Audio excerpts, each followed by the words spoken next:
హరితో హరి పాతు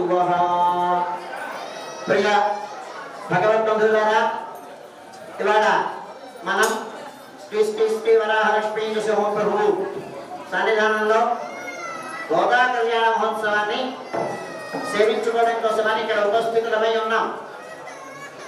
ఈ కళ్యాణోత్సవాన్ని ఇక్కడ ఉండేటువంటి మనమే కాకుండా బయట లోకంలో ఉండేటువంటి వాళ్ళందరూ దర్శించడానికి తగినటువంటి సదుపాయాన్ని ఏర్పరిచారు మా కార్యనిర్వహణాధికారి వారు.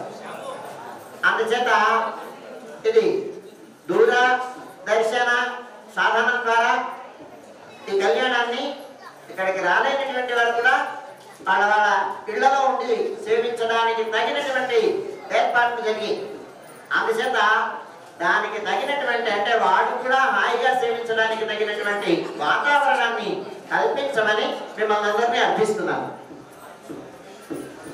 గోదా కళ్యాణ మహోత్సవాన్ని జరిపించుకోబోతున్నాం మనం. భోగి రోజున గోదాదేవి శ్రీరంగనాథ ప్రభువుని సేవించి ఆయనతో భోగాన్ని అనుభవించింది. బ్రహ్మాలంకారాలతో కూడినటువంటి ఆయనలో ఐక్యం అందింది అన్నమాట. అందుకే ఈనాటి రోజుకి భోగి అని పేరు వచ్చింది. భోగములను అనుభవించినటువంటి రోజు కనుక భోగి. భోగం అంటే ఏంటి అంటే ఐశ్వర్యం, లేదా ఇంకో ఆయుష్యం, ఇంకేదో ఇవన్నీ మనం అనుభవించాలి. కానీ పరమాత్మతో నిరంతరమైనటువంటి సాహచర్యం ఉండడమే భోగం అంటే. ఎప్పుడు భగవంతుడి దగ్గరే ఉండాలి. అలాంటి స్థితి కలగాలి. ఆ స్థితి కలగాలంటే ఈ శరీరం మనకి సహకరించి ఆయన ఎందుకు ధ్యానం ఉండాలి, నిర్మలమైన మనస్సు ఉండాలి. ఏదో తపస్సో లేకపోతే ఇంకోటో దాని ద్వారా ఆయన ఎందుకు కేంద్రీకృతం కావాలి మన మనస్సు. అప్పుడు లగ్నం అయితే మనస్సుని లగ్నం చేస్తే ఆయన ఎందుకు అప్పుడు ఆయన యొక్క సాక్షాత్కారం లభిస్తుంది. ఆ కళరూప దర్శనం కావాలంటే మనం ఏం చేయాలి? త్రికరణ శుద్ధి కావాలి. ఇది ఒక్కసారి రమ్మంటే రాదు. మనస్సుని మనం అదుపులో పెడదామంటే మన ఇష్టంగా ఉందా? లేదు కదా. జనంకి మన కృష్ణ అన్నాడు. చాలా చాంచల్యం కలిగినటువంటిది మనస్సు. ఇవాళ ఇక్కడ కూర్చుందాం, మాట్లాడకుండా ఉందాం, అన్ని ఇంద్రియాలన్నీ ఆయన నుంచి లగ్నం చేద్దాం అనుకుంటామా? క్షణకాలమే ఉంటుంది ఈ తెలివి. తర్వాత అంటే ఏమవుతుంది? మళ్ళీ మన యొక్క వ్యవహారంలో ప్రకృతి భక్తం వలన, ఆ ఇంద్రియాల యొక్క ప్రభావం వలన ఈ రకమైనటువంటి మనకు డైవర్షన్స్ అవుతుంది కదా. ఆత్మ మనలోనే ఉంటుంది, శరీరం లోపలే ఉంటుంది. కానీ ఆత్మకి ఈ ప్రకృతి ప్రభావం ఏమి ఉండదు. శరీరం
ఆయన లేకపోతే భగవంతుని యొక్క మొత్తం అంతా వ్యవహారం అంతా జరగదమ్మా.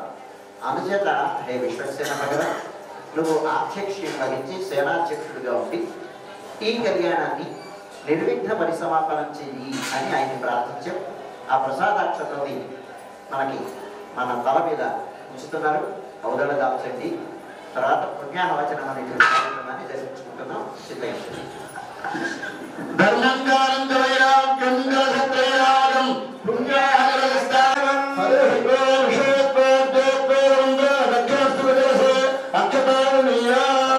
శుద్ధి మంత్రాలతో ఆ పుణ్యాన్ని ఆచరణ చేశారు. ఇవాళ మంచి రోజు మంచి రోజు మంచి రోజు మంచి రోజు అంటే చాలు. 10 మంది మంచి రోజు అంటే అది మంచి రోజు. ఎప్పుడు మంచి రోజు? భగవంతుడి యొక్క సన్నిధానంలో ఆయన ఎదురుగా కూర్చోవడం మంచి రోజు. ఇవాళ వాక్య విశేషం కదా ఇవాళ, అందుచేత ఇక్కడ కూర్చోడు. ఇంకొకటి ఏంటంటే, ఇంతసేపు మనం అన్నాం స్వస్తి వాచనం అంటాం. శబ్దానికి శక్తి ఉంది అని మనకి శాస్త్రం చెప్తుంది. ఈ శబ్దం ఏమి అర్థం ఇస్తుందో మనకి తెలియకపోవచ్చు, కానీ ఆ శబ్దం మనని ఆకర్షిస్తుంది కదా. ఏదో ఒక పెద్ద సౌండ్ ఏదో వచ్చినట్టు రాగానే మన కాన్సన్ట్రేషన్ ఉందా అదే అట్రాక్ట్ చేస్తుంది కదా మనం. వేదానికి ఈ ధ్వని తరంగాలు ఈ ప్రాంగణం అంతా ప్రతిధ్వనిస్తూ ఉంటే దానివల్ల అది పునీతం అవుతుంది ప్రాంగణం. అందుకోసం స్వస్తి మంత్రాలు ఆచర్యత అన్నాడు. స్వస్తి మంత్రాలు చెప్పమన్నాడు. శబ్దం వలన వాతావరణం అంతా ప్రాంగణం అంతా పునీతం అవడం. మంత్రభూతమైనటువంటి జలాన్ని ప్రోక్షణం చేసినందువలన బంగారం కావాలంటే, బంగారం శుద్ధి కావాలంటే నిప్పులు వేస్తాం, లేదా ఇంకేదో కావాలంటే చేతులకు ఏదైనా అంటుందంటే నీటితో పడుతుంటాం కదా. క్షాళనం చేయడం అన్నట్టు ఈ మనస్సుకు పట్టినటువంటి మాలిన్యం పరిశుద్ధి కావాలంటే ఏం చేయాలి? ధ్యానం వలన అమాలిన్యం. అందుచేత భగవంతుడు ఒక్కసారి మనస వాచ కర్మణ వికరణయ ఒక్కసారి చేతులు జోడించి కళ్ళు మూసుకొని, స్వామి నాకు మంచి మనస్సు నువ్వు నిన్ను దర్శించేటువంటి అట్లాంటి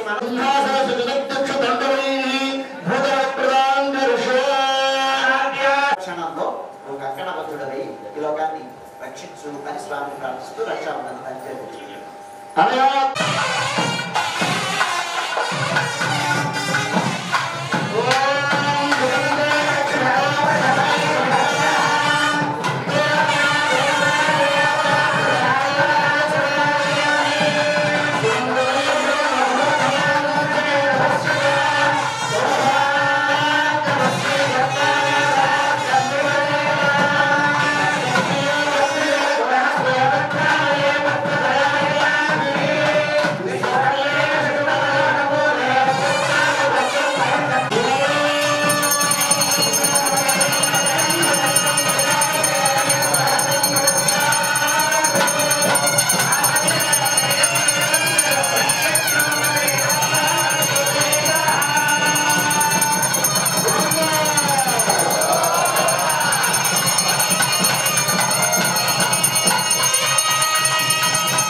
అట్లాంటి పాదోదకం క్షాళితమైనటువంటి పాదోదకాన్ని మన వీరాన్ని మన మీద క్షాళనం చేస్తున్నారు, సేచనం చేస్తున్నారు. మీరు అవదల దాల్చండి. మహాసంకల్పాన్ని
ప్రియా భగవంతుడా శ్రీ గోదా రంగనాథుల యొక్క కళ్యాణ మహోత్సవాన్ని మనం సేవించాం. ఇంతవరకు సేవించామా?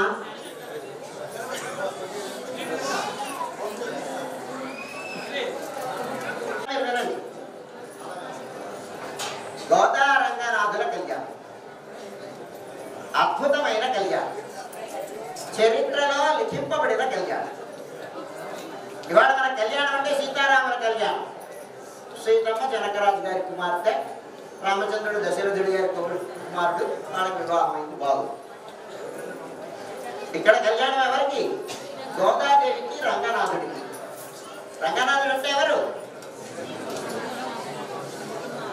పడుకొని ఉండేటువంటి అక్షామూర్తి రంగనాథ్, విగ్రహ రూపంగా ఉండేటువంటి. గోదమ్మ అంటే ఎవరు తెలుసా? గోదాదేవి అంటే ఎవరు మీకు? గోదాదేవి తులసి పాదులో దొరికినటువంటి ఆమె. సీతమ్మ జనకరాజు గారికి ఎలాగైతే నాగటి చాలులో దొరికిందో అలాగే ఈయనకి తులసి మొక్కలకి గొప్పలు తగ్గుతుంటే అందులో దొరికిందో చిన్న పాప. ఆ పాపని తీసి ఈయన సాకి పెద్దదాన్ని చేసేది, పెంచడి. ఎవరు? విష్ణు చిత్తూరు అనేటువంటి ఆయన. ఎక్కడుంటారు ఈయన? శ్రీవిల్లిపుత్తూరు ఒక క్షేత్రం ఉంది దక్షిణ దేశంలో, తమిళ దేశంలో. ఆ క్షేత్రంలో ఆయన ఒక నైష్టిక బ్రాహ్మణోత్తముడు. ఆయన చదువుకుంటూ ఆయన ఏదో ఆయన పనులు ఏదో చేసుకుంటూ ఆయన పని ఏంటంటే ఒక పూలవనాన్ని పెంచడం, దానికి గొప్పలు తవ్వడం, ఆ పూలను కొయ్యడం, మాలికలు కట్టడం, స్వామికి సమర్పించడం, పటపత్రశాలికి సమర్పిస్తాడు ఆయన. ఇది ఆయన నిత్య కృత్యం. అలాగ చేస్తూ ఉండగా ఒకనాడు గొప్ప తవ్వుతూ ఉండగా ఒక తులసి పాదులో ఈమె దొరికింది పిల్ల. ఈమెను తీసుకెళ్ళేది అలా ఆ పెంచుతూ పెంచుతూ పెంచుతూ ఉండగా కొన్నాళ్ళు పెరిగిన తర్వాత రోజు ఈయనకి మాలలు కట్టి స్వామికి సమర్పించడానికి కదండి, ఇది వృత్తి కదా ఆయనకి. అలా ఏర్పాటు చేసుకుని మాలలన్నీ సిద్ధంగా పెట్టుకుంటారు. ఈ చిన్న పాపకి ఏమి అనిపించిందంటే, ఈ మాలలు కడుతున్నారు కదా, రోజు ఆయనకి వేస్తున్నారు కదా, మనం వేసుకుంటే ఎలా ఉంటుందో అనిపించి మాల తను వేసుకుంది. వేసుకొని ఏం చేసింది? అర్థంలో చూసుకుని బాగున్నానా అనుకుంది. చూడండి, పిల్లల తాలూకు టెండెన్సీని ఇది చెప్తోంది అనమాట. ఎలా ఉంటుంది? దేవుడికి పెట్టాలి, మనం వేసుకోకూడదు, వేసుకున్నటువంటి దేవుడికి పనికిరావు అన్నటువంటి జ్ఞానం వాళ్ళకి ఉంటుంది కదండి. అలాంటి వయస్సులో ఈమె ధరించి ఈ మాలికని సరే వేసుకుని చూసుకుంది, బాగుంది. మళ్ళీ తీసుకెళ్ళి నాన్నగారికి తీసుకొని పెడుతున్నారు. తీరా ఆయన తీసుకుని స్వామికి సమర్పిద్దామని చేసుకునేసరికి అందులో తలవెంట్రుక నిర్జీవమైనటువంటి పదార్థం. గోల్డ్ ఒకటి, తలవెంట్రుక ఒకటి, ఇది జీవన లేనటువంటి పదార్థం. అయ్యయ్యో, అపచారం జరిగిపోతే ఈ తలవెంట్రుకున్నటువంటి ఈ మాలికని సమర్పించడం కదా, అపచారం కదా. అందుకని ఈ మాలని సమర్పించడానికి పనికిరాదని ఆ రోజు మాలను సమర్పించారు. మానేస్తే రాత్రి కల్లో రంగనాథ స్వామి కనిపించారు. స్వామి ఏం విష్ణు చిత్తుల వారు ఇవాళ మాకు మాలను సమర్పించలేదు, ఏంటి కారణం అని అడిగారు. స్వామి అపచారం జరిగిపోయింది, ఎలా ఉంటుందో తెలియదు అని అనేసరికి, లేదు అపచారం కాదు, తెలియక పసిపాప పాపం తెలియక తను ధరించినట్టుంది ఆ దండలు. ఆయన ఎంక్వైరీ చేశాడు. ఆ నాన్నగారు నేను వేసుకున్నానండి అని చెప్పిందమ్మా. చెప్పేసరికి అయ్యో ఎంత పని చేసేవే తల్లి అని ఆయన అన్నాడు. ఆయన తర్వాత సరే ఆ మాలని సమర్పించకపోయేసరికి లేదు ఈ గోదమ్మ రోజు వేసుకున్నటువంటి మాలలంటేనే నాకు ఇష్టం, అంటే ఇలాంటి మాలలే రోజు ఇవ్వండి మాకు అన్నాడు. సరే అలాగే చెప్పాడు కదా, సరే ఆ మాలను రోజు ఈ పిల్ల పెద్దయింది, చుట్టమైపోయింది, పెళ్లి చేయాలి. పెళ్లి చేయడం కోసం ఆనందపడుతున్నాడు. ఇప్పుడు దేవుడు దైవము దీంతోనే ఉంటుంది, పిల్లలు పెళ్లి ఎలా చేయడం అంటే, అమ్మా పెళ్లి చేసుకుంటా సంబంధాలు చూస్తానన్నట్టు. వద్దు నాన్నగారు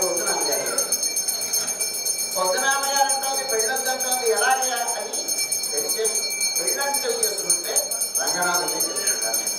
కండిషన్ అంటే రంగనాథుడిని పెళ్లి చేసుకోవడం ఏంటి? దీనికి ఏం పాల్గొలేదు. నువ్వు పోనీ అత్యావృత్తిని చేసుకుంటా అంటే 108 దివ్యక్షేత్రాల్లో ఉండేటువంటి స్వాములన్నింటినీ చూపించేట ఆయన. చూపిస్తే ఆ రంగంలో ఉండేటువంటి స్వామి అంటే నాకు ఇష్టం. అయిపోయింది వివాహం. ఒక మానవ కన్య, శరీరం దాల్చినటువంటి కన్య, ఆమె విగ్రహ రూపంలో ఉండేటువంటి ఆయనని పెళ్లి చేసుకోవాలండి. లోక విరుద్ధం కదండి, జరుగుతుంది. అది జరగదు కదా, కానీ జరుగుతుంది, జరిగింది అని గోదావరి మనకి నిరూపించింది. సరే, రంగనాథుని చేసుకోవాలంటే సరే ఆయన దగ్గరికి వెళ్ళి అడిగారు. రంగనాథుడు సరే ఆమోదమైంది. శ్రీవల్లభ చక్రవర్తి పాండ్యదేశం రాజుగారు, ఆయన వల్లభ చక్రవర్తి, ఆయన శిష్యుడు ముప్రప్రాయ్. ఆయన పల్లకి గంట పట్టుకొని పిల్లిపుత్తూరు నుంచి శ్రీరంగానికి ప్రయాణమయ్యేది పెళ్లికి. మనమందరం కూడా వెళ్తున్నాం పెళ్లికి. మనకి పిలుపు వచ్చింది పెళ్లికి రమ్మని. అక్కడి నుంచి పిల్లిపుత్తూరు నుంచి శ్రీరంగం సుమారుగా ఒక 5-6 గంటల ప్రయాణం ఉంటుంది. ఆ ప్రయాణం కోసమని వెల్లిపుత్తూరు నుంచి రాజుగారు తలుచుకుంటే దెబ్బలు పొదువా. రాజుగారు కదండి, వల్లభ చక్రవర్తి గారు మేము నిర్వహిస్తామన్నాడని. మొత్తం వెల్లిపుత్తూరు నుంచి శ్రీరంగం వరకు పందిళ్ళు వేశారట, పెళ్లి పందిళ్ళు. రంగవల్లులు అలంకరించారట. చూడండి, మాకు అక్కడ ప్రారంభం నుంచి ఇక్కడ వరకు రంగవల్లులు అలంకరింపచేశారు. మా యువగారు రంగవల్లులు అలంకరించారట. పుష్పాల తోరణాలు కట్టారట, మామిడి తోరణాలు కట్టారట, జెండాలు కట్టారట, పతాకలు కట్టారట, రకరకాలమైనటువంటి అన్ని అలంకరించారు. అలంకరించి ఆ శ్రీవల్లభ చక్రవర్తి రాజుగారు పల్లకి దండ మోస్తున్నాడండి. గోధుమ కూర్చుంటే ఏది వేసుకొని ఆ పల్లకిలో సిగ్గులు కూర్చుంటాడు. ఆమెను తీసుకొని వెళుతున్నారు.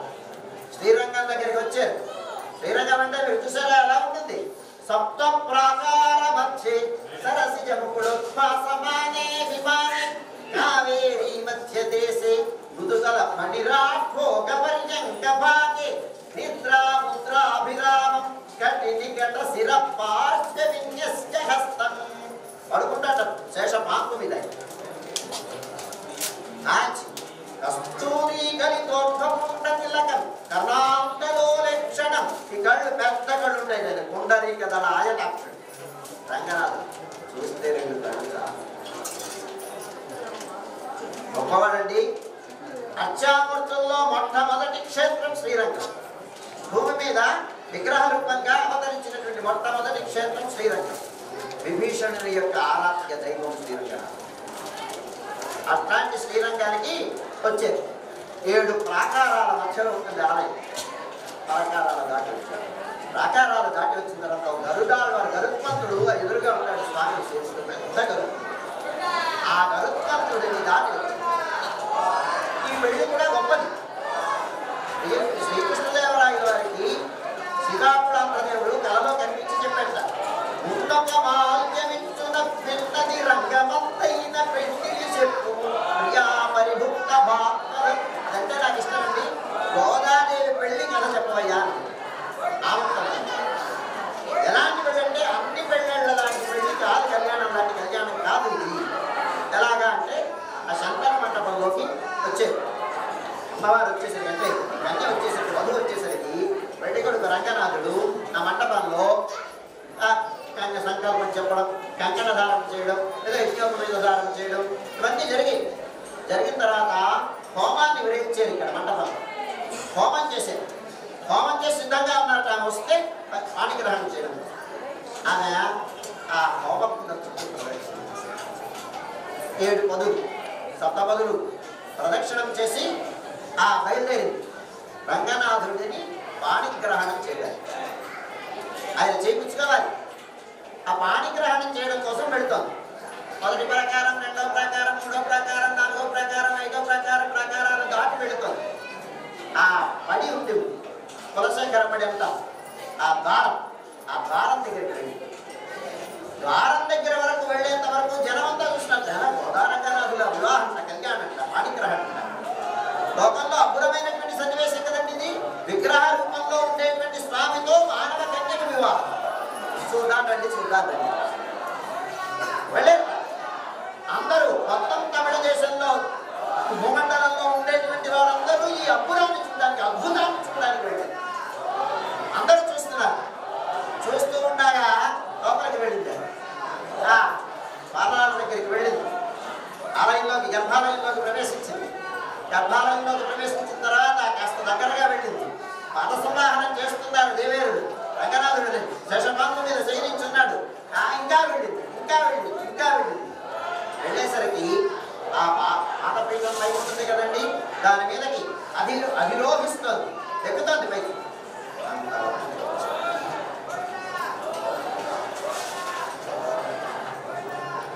ఆ తర్వాత గోదమ్మ ఏమైంది? గోదమ్మ నిన్నటి వరకు మనతోటి వ్రతం చేసి 29 రోజులుగా ఉన్న గోదమ్మ. ఏది గోదమ్మ? రంగనాథుడు ఐక్యమైంది. కనపడలేదు వాడికి. ఇదండి, ఇది అద్భుతమైనట్టే. లోకల్లో ఎక్కడ ఇలాంటి వివాహం ఉండదు. తాను వరచి మెచ్చి ఆయనలో శరీరంతో ఉండగా అచ్చామూర్తి అయినటువంటి స్వామిని అందులో లీలమవడం అనేటువంటి ఆ సందేశాన్ని లోకానికి గొప్పది కదండి. ఇలాంటి సన్నివేశం వస్తుందా? అందుకని మనం శ్రీరంగం పెట్టాలి. అద్భుతమైనటువంటి సన్నివేశం. అంటే దీనిలో ఉండేటువంటి కాన్సెప్ట్ ఏంటంటే, ఈ ఆత్మ సాధారణంగా సామాన్యమైనటువంటి జీవిగా ఉంటుంది. ప్రకృతి బంధం చేత శరీరం కలిగి లోపల ఉండేటువంటి ఆత్మ పరమాత్మతో కలిసి ఇది ఉపనిషత్ సారం అన్నమాట. ఇవాళ మనకి శరీరం ఉంటుంది. 10 ఏళ్ళు 50 ఏళ్ళు 100 ఏళ్ళు ఉన్న తర్వాత శరీరం ఉంటుంది కదా, ఇందులోనే కలిసిపోతుంది. ఆత్మ మాత్రం ఆయనతోటే ఉంటుంది. పరమాత్మ సంకల్పిస్తే ఇంకో శరీరంలో ప్రవేశం కదా. అందుచేత ఈ సోల్ ఆయన్ని కలవడం అనేటువంటిది అదే దీనమవడం అంటే అదే వివాహం. ఈ ఆత్మ ఎప్పుడైనా పరమాత్మ చేరాలి అనేటువంటి చేరుతుంది అనేటువంటి సందేశాన్ని లోకానికి. అంచేత మనం కూడా కావాల్సిందేంటి? మంచి మనస్సు కావాలి, భక్తి కావాలి, ధర్మం కావాలి, నీతి కావాలి, నిజాయితీ కావాలి, ఇవన్నీ కావాలి. ఉంటే పరమాత్మని సేవించవచ్చు, ఆయన చేరవచ్చు అనేటువంటి తర్కాన్ని లోకానికి చాటి చెప్పడం కోసం తిరుపాలి వ్రతాన్ని చేసి ఆమె భోగిత్వశయానుడైనటువంటి ఆయనతో భోగాలని అనుభవించినటువంటి రోజు కనుక ఈ రోజుకి భోగి అని. అది మనం పండగ జరుపుకుంటున్నాం. గోదా కళ్యాణమే మనకి భోగి పండగ అంటే. భోగాలను అనుభవించినటువంటి స్వామి కనుక రోజు కనుక భోగి అనేటువంటి పండగ వచ్చింది. వాళ్ళ ఆ సందర్భంగా గోదా రంగనాథుల కళ్యాణాన్ని మనం నిర్వహించుకుంటున్నాం. అయితే మీరు ఏమండి మేము వింటున్నాం కదా అని ఏవేవో చెప్తున్నారు. ఇక్కడ ఉన్నదెవరండి? వేణుగోపాలం కృష్ణాలంకారంలో ఉన్నాడు. రేపు ఆయన చూస్తే గోవిందరాజస్వామి. మరి గోవిందరాజస్వామికి కృష్ణుడి వేషం వేసి ఆయనకి గోదాదేవి అలంకారం చేసి గోదాదేవి వివాహం చేస్తూ రంగనాథుడి వివాహం చేయాలి కదా. అంటే ఈ వివాహానికి కారణం, వేణుగోపాల అలంకారానికి కారణం ఏంటంటే ఒక రహస్యం. ఈ వ్రతం చేయాలనుకుంది పరమాత్మని పొందడానికి. వ్రతం చేయాలంటే ఏ వ్రతం చేయాలి అంటే శాస్త్రాలు ఏదో జ్యోతిష్ఠోమ యాగం చేయాలి, లేదా ఇంకా ఈ వ్రతం చేస్తే ఇది వస్తుంది, ఈ వ్రతం చేస్తే ఇది వస్తుంది నేను శాస్త్రాలు చెప్తాయి కదా. ధనుర్మాస వ్రతం చేయాలి. ఈ వ్రతానికి ఏది ఆకరం ఏంటి, ప్రమాణం ఏంటంటే కృష్ణావతార కాలంలో ద్వాపర యుగంలో కరువు వచ్చింది. ఆ కరువు వస్తే కరువు పోవాలంటే ఏం చేయాలి అంటే కృష్ణుడిని నాయకుడిగా చేసుకొని కన్య పిల్లలు వ్రతం చేస్తే సుభిక్షంగా ఉంటుంది, సస్యశ్యామలంగా ఉంటుంది అని చెప్పారు. చెప్తే ఆ వ్రతాన్ని చేయడానికి కాత్యాయని వ్రతం అని పేరు అవుతారు. హేమంతే ప్రథమే మాసి నందవ్రజ కుమారికా చేరు రవిష్ణం భూజ్యానలో ఉండేటువంటి గోపికలు ఆటలాడుకుంటున్నారు. ఆటలాడుకుంటూ పంచవతీవతే విగత వాళ్ళ నాన్నగారు అడవి గడమన్నారు. వెళ్ళేసరికి అడవులో ఏమైందో తెలుసుదా? రావణాసుడు వచ్చాడు. రావణుడు వచ్చేవాడు రామహర రావణ, సీతమ్మని ఎదుర్కోవడానికి రావణాసుడు వచ్చాడురా అని చెప్తుంది కదా. చెప్పేసరికి ఈ దొడ్డలో ఉన్నటువంటి కృష్ణుడు ఏమన్నాడు తెలుసుదా? సౌమిత్రే ఏది లక్ష్మణ విలుపట్ల అని అది చెప్పాడు. ఏమిటి కృష్ణుడేమిటి, పిల్లవాడేంటి, లక్ష్మణ ఏంటి, విల్లేంటి, ఏంటి? నేను విన్నానరా, చూసారా కృష్ణుడికి రాముడికి తేడా లేదు. రాముడే త్రేతాయుగం నాటి రాముడే కృష్ణుడిగా ఇక్కడ ఉన్నాడు.